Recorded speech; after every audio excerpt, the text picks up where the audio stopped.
Good afternoon, Don't Unfriend Me Nation. Matthew Spear from the Don't Unfriend Me Show. I'm here with Olivia, and we are going to talk about something that is on everybody's mind tonight. At 7 o'clock, we're going to come on live, and we are going to cover the Iowa Caucus. But the question is, what is the caucus? What's it all about? And this race to become the next U.S. president, is this the kickoff? Is it something you should be concerned about? Well, it all starts in Iowa with something called a caucus. That's right. No, it's not a slur that you call one person who is being a caucus. It is a tradition that began back in the 1970s, and there's a real simple breakdown of this. We have a video for you. But if you're not that type of visual learner, we've got the auditory version. I will be going over some notes and some questions that Olivia had, and we'll bring it all together in one big show that should be about 10 minutes. We'll be right back. Do you want the truth? Are you tired of being so confused? You feel like you're more f***ed up than the lies on the evening news? Well, just step right in. We can talk about it all as friends. And if you want, we can hug and kiss and make Still Point, STILPOINT, the Don't Unfriend Me band. Olivia, welcome to the Don't Unfriend Me Show. It's not like you don't live here, but figured I'd welcome you anyway. Thank you for having me. That's just a dandy pleasure. The Iowa Caucus, how did this come about? Where's the confusion, and why are we doing a show on this today? I have no idea what it is. We were eating breakfast, watching the news, and it was talking about the Iowa Caucus. And I had a ton of questions for you because I don't understand what it is. Right. So, well, here's the good news. I've got some notes of what the caucus is. We will say caucus at least 100 more times just to make sure we're all comfortable with it. But there is a video on YouTube I found. I will put credit where credit is due in the notes, so if you want to go back and watch it. But it does a pretty good job. It gets a little confusing. We're going to try to make it a little bit more simplistic. But here is the video in itself, and we will probably have some questions after we all watch it together. It's a tradition we've watched for about half a century. I'm committed. Come on, Jackson. Jackson, people, right in here. Iowa, like it has since the 70s. Yesterday, about 50,000 Democrats in Iowa met in caucuses. What happens here tonight is a little unusual. Today, it's all about making sure people know where they're going to caucus, leading the nominating process for Republicans. Hello, Iowa. You're going to win this election for us. So what actually is a caucus? Well, let's start with what it's not. It's not a primary. It's a closed-door meeting. And this year in Iowa, those meetings will happen in places like church basements, school cafeterias, and community centers in more than 1,600 precincts across 99 counties. The caucuses only involve people in the same party. I pledge allegiance. So if you're like, okay, well, does Iowa matter? Let's look at it by the numbers. Since 1976, only 3 contested Iowa caucus winners have gone on to win the White House. Former President Carter, former President George W. Bush, former President Barack Obama. So no, not always a bellwether, right? They can help winnow down a big field sometimes. And as you heard us talk about with Vaughn, there is a momentum factor too. So after watching that, does that help? a little bit, not a whole bunch. I'd like for you to explain it to me because you're always really, really good at explaining things that I don't understand, which is a lot. Well, it's pretty simple. So I think we got down what's a caucus, right? And the simplest thing, it is just a meeting where people from the same political party get together and they choose who wants to be president. Now, where it can get confusing is you'll hear the Freedom Caucus, you'll hear the African American Caucus, the Schaefer's Deck-Salient Caucus, and you're like, well, what is it? If it's about picking the president, but a caucus, it's assigned to presidential, not primary, but overall presidential selection based upon a series of states that bring people together at a certain time, certain place, all over a state, and then they vote, not like a primary where it's open all day and everything else. That was my big question right there. Is it the same thing that we do when, June of 2022, we voted for the primary for our congressman? I'm totally different. We're not confused. We're not a caucus state. So let's just get into it. That we'll break down the simple stuff. But there's only right now, I believe, 5 caucus states in the union left. And from 1970, it's slowly been dwindling down. But tonight, these meetings are going to happen all over Iowa. And you're like, okay, it's a meeting, so it's going to be 5 people. Well, that's not really the case. Is anyone in Iowa who is a registered voter, predominantly a Republican, can show up and cast their secret ballot. And that's really what it is. They talk about who they want to pick for president. And And then those delegates, which are the representatives, will support their choice at the bigger party meetings later on in the process. So this is really just to kind of get the people on the ballot and have Iowa say, hey, these are the people who we want. And how is it different than voting normally? Predominantly the time and then the place. You're right. You said in June we did it here in Virginia. And states will have their primaries all over different times of the calendar. But Iowa is usually first. Now, the interesting thing is it's in January, the middle of January, and it's like negative 30 degrees there with the wind chill. Is that going to stifle the amount of people who show up? Yes, it absolutely will, because there's no mail-in ballots. There's no online voting. It is in person only. Now, there are certain exceptions in certain states based upon the state's rules and regulations, but overall, it is show up and be heard, and you have to be there for the entirety of it. It's not just go there and cast your vote and leave. There is also a playoff football game on tonight, so that might two. be an issue. Oh, there is two. There's two, and one of them is the Buffalo game where they couldn't play because they were too weak. So imagine this: you have to go out and vote in negative 30-degree weather, but the Buffalo Bills are too much of pansies to play in the cold. And here's the thing: I saw that football field.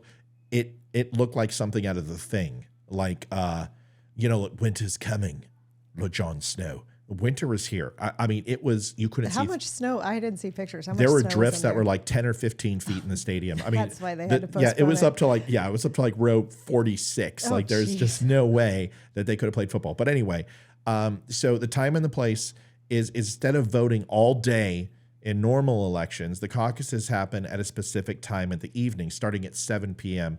Iowa time, which would be Central Time, I believe. Okay. It's in person. You have to be there in person to vote, unlike in normal elections where you can vote and mail any time of the day.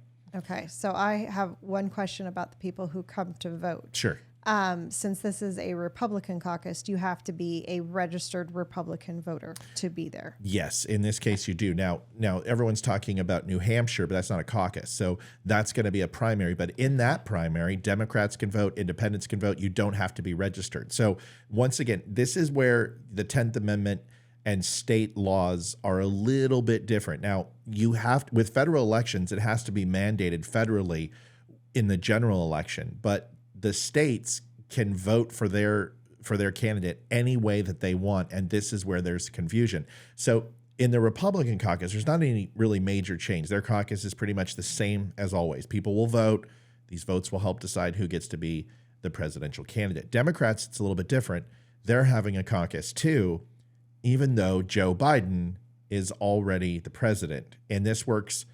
That's really confusing. Why would they do that? So it's a bit different because this year they're not voting for their presidential candidate at the caucus. Instead, they're doing that through a mail-in vote later on. The caucus is just for picking delegates and handling party-specific stuff. So they still hold the meeting, but they don't necessarily decide who's going to be on the ticket. They'll do that as more of a nonchalant or persona non grata. Everyone knows it's going to be Joe Biden. Well, unless... Yeah, but anyway, we don't need to go into that. So why does the Iowa caucus matter so much? It's the first to go. I mean, this is the kickoff. This is essentially, you were in preseason, and that's what we've been seeing with all these debates, and the regular season is about to kick off. Yeah, because this is the one I always hear about. It's the Iowa caucus, and Right. I don't even know what the other states are that hold them. Right. So, well, first of all, Iowa's the first state to do it, so it gets a lot of attention, and doing well in Iowa can give a candidate a big boost. For example, when you look at 2016, Donald Trump actually lost that caucus. I think it was like 28% to 26% to Ted Cruz. Okay. Ted Cruz and Donald Trump, went ahead and congratulated Cruz and conceded that he lost. Well, then later, guess what he did a week later? What do you think he did? He stayed in it. I do know. No. But what did he say? So at first he was like, "Yep, I lost. I concede." But then a week later, what did he say? When people started saying, "Oh, you lost to Cruz," what is this? Do you know what he would? I don't know. Come on, when it's about elections, what do you expect Donald Trump to say? Did he throw some insults at him? No. Well, he did that before. So he said, "You cheated." Go figure. It's Donald Trump. He absolutely did. So he conceded, and he said, "Oh, well, Ted Cruz cheated. That's why he won." Typical Donald Trump fashion, not a very gracious loser at times, but he did lose that caucus. But not everything is all about Iowa first, even though it is first. It's the only place that matters. There are many more states where candidates can gain or lose support. So it's not the only one that matters, but it does kind of kick it off, and it really kind of sets the tone for the rest. So, for example, here's the predictions, is that Donald Trump is going to take first. It's a toss-up between DeSantis and Haley. I think it's going to be close, right? DeSantis spent a lot of time there, but Haley has a lot of dollars and a lot of money. This is really going to kind of set the tone for where Haley goes from here. And Vivek will come up sucking hind tit, of course. Now, are all of the caucus states, I think you said there was 5? Yeah. Are they all swing states? No, that's a really good question. Which states have a primary caucus? It'd be North Dakota, Wyoming, Nevada, and Iowa. So it's 4.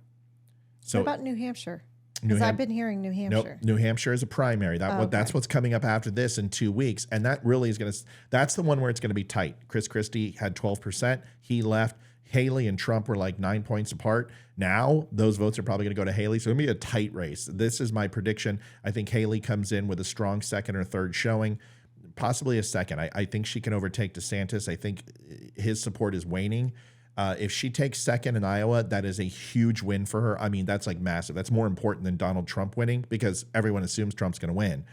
And then New Hampshire, if she takes New Hampshire, we've got a race because then people believe it's possible. But right now, a lot of people are like, Donald Trump can't be beat. Do I think he can be beat? No. Do I think he's going to be the pick? Yes. Do I think Haley has a chance to be VP?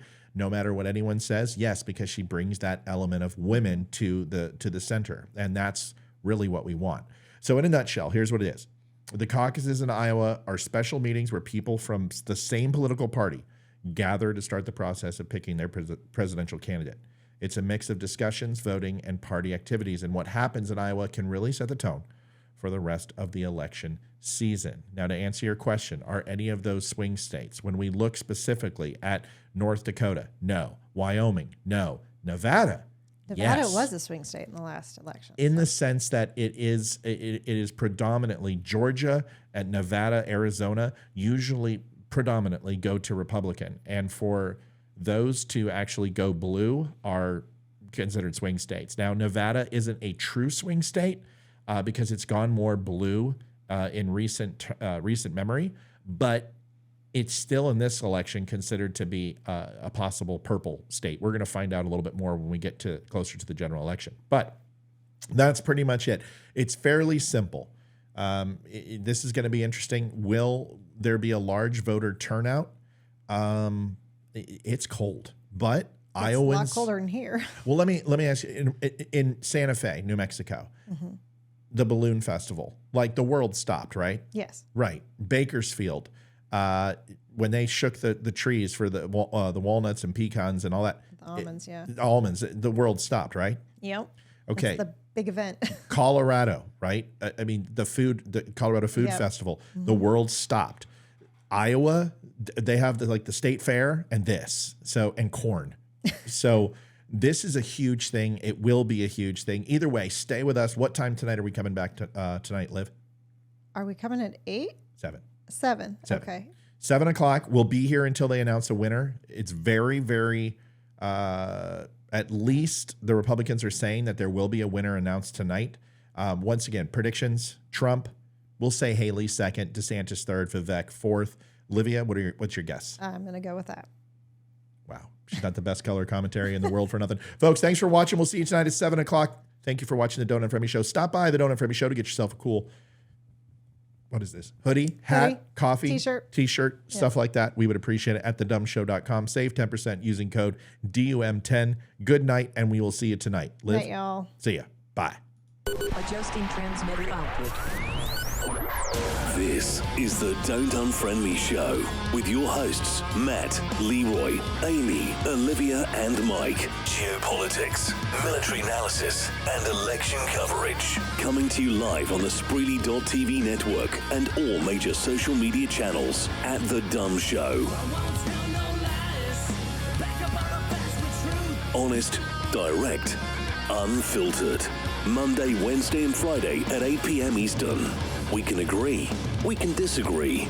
Just don't unfriend me.